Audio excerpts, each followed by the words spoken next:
Every economy runs on a rhythm, and every rhythm is nervous system literacy. And during the crack era, black communities, they locked in, found a fast and efficient rhythm, and it worked. People were thriving, and in music theory, when the rhythm outperforms the conductor don't stop and listen. They cut the sound.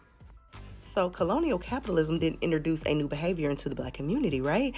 It exploited a rhythm that already existed, which is acquire, distribute, circulate, and sustain. That is merchant rhythm, that is trade rhythm, that is market rhythm, right? It's business. The only thing that changed was who got to define legality.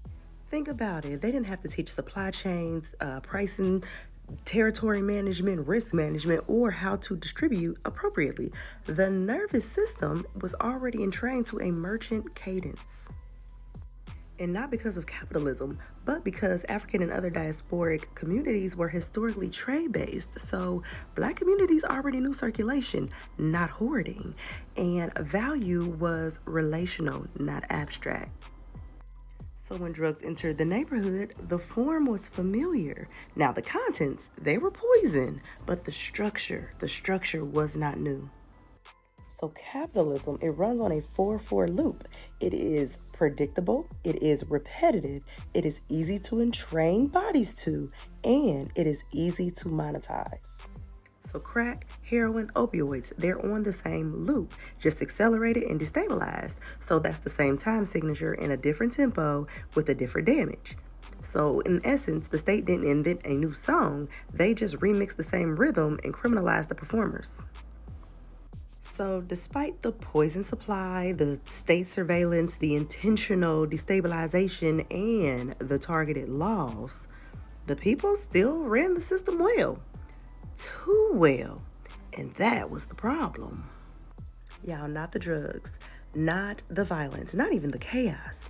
The threat was rapid accumulation, it was autonomous circulation, and economic competence outside of state permission. That is why the laws came next. Because law was not about stopping harm. Law was about interrupting a rhythm that was not theirs. So we got mandatory minimums, 3-strike laws, and asset forfeitures, right? These ain't justice tools. These are rhythm sabotage. All I hear is cut the drummer, arrest the bass line, remove the timekeeper.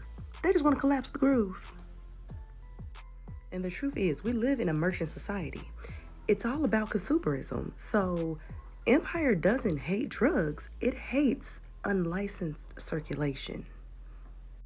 That is why pharma does it legally.